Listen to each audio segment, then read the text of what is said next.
In questo video andremo a vedere i primi elementi riguardanti le azioni e le opzioni. Partendo dalle azioni, che cosa sono?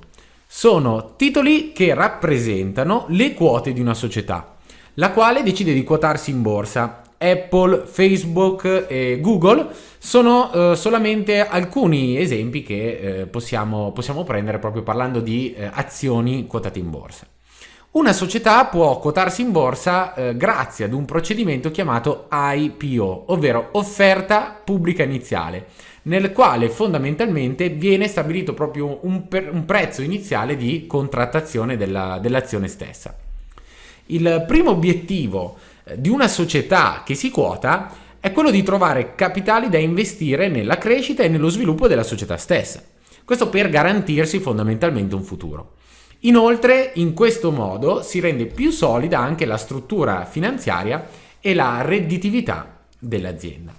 Il secondo obiettivo è quello di evitare di ricorrere a finanziamenti da parte di banche. Perché questo? Perché il capitale fondamentalmente viene generato proprio da chi decide di acquistare le quote azionarie, quindi dagli investitori, che possono essere tanto privati quanto degli istituzionali. I fattori invece che accrescono il valore di un'azione sono fondamentalmente due, almeno i principali, più importanti. Il primo fattore è determinato dai dividendi. I dividendi sono praticamente la parte dei profitti che l'azienda è pronta a girare agli azionisti, e questi spettano ad ogni azionista che ha comprato almeno un'azione di quella società.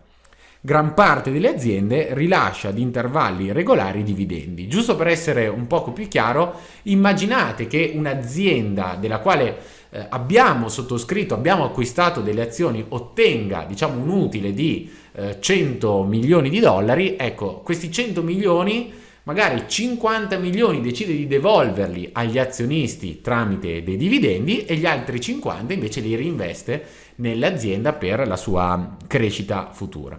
E parlando proprio di crescita, la crescita che cos'è? Fondamentalmente riguarda azioni che si ritiene abbiano un potenziale di crescita nel futuro, dato che spesso dedicano la maggior parte del proprio fatturato in investimenti. Un famoso esempio di azienda considerata in crescita è Starbucks. Infatti i suoi piani di espansione includono l'intenzione di raddoppiare la propria presenza all'estero entro il 2017. Pensa un po' che per quanto riguarda Starbucks sta aprendo addirittura in Italia, che è la patria del caffè buono, quindi questo già dà un'idea delle dimensioni. E oltre a Starbucks, comunque le azioni che vengono considerate di crescita sono generalmente quelle che lavorano, nell'ambito tecnologico. Uno storico esempio è senza dubbio quello di Microsoft. Infatti il passaggio da Microsoft 1.0 a 2.0 nel 1987 ha segnato un'esplosione nelle vendite ed il suo valore in borsa è letteralmente schizzato alle stelle, tanto da triplicare da un anno con l'altro. Dal punto di vista degli investimenti, quelli azionari sono sicuramente quelli un pochettino più semplici, perché compriamo se pensiamo che l'azione di una società salirà e venderemo invece se pensiamo che l'azione scenderà. Per tutto quello che riguarda le azioni, comunque nella sezione azioni ed ETF ci sono degli altri video consultabili che entrano molto più nel dettaglio.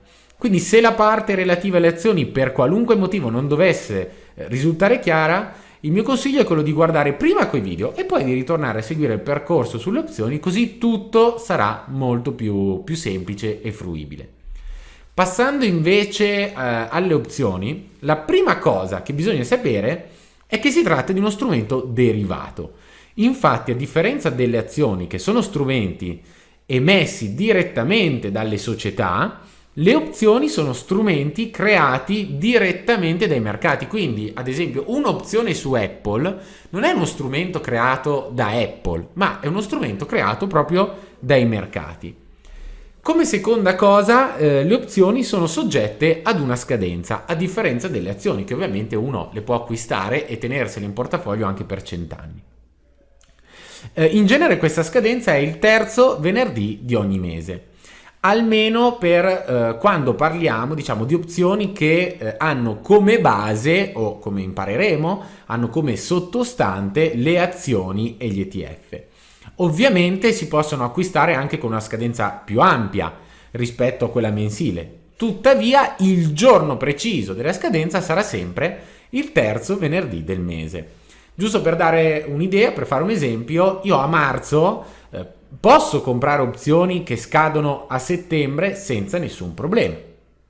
Ma passando invece alla parte un po' più antipatica, dobbiamo vedere la terribile definizione delle opzioni.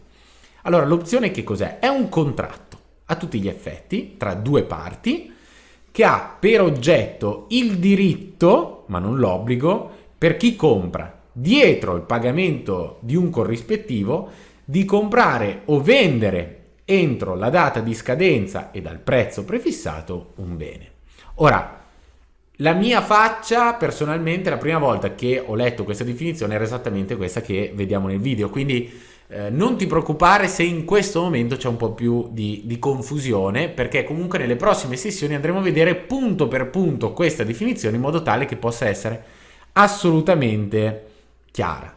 Ma prima di addentrarci in questo, quindi prima di addentrarci da un punto di vista economico e finanziario, andiamo a fare anche un esempio chiarificatore con il mondo delle assicurazioni.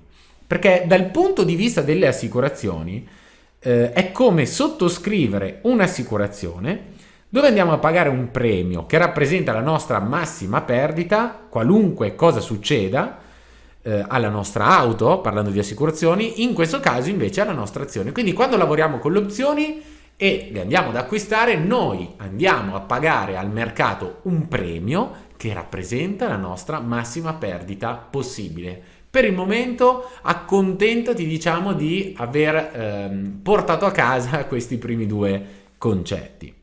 E a proposito di assicurazioni, sai chi è che ha investito i primi profitti proprio in questo mercato?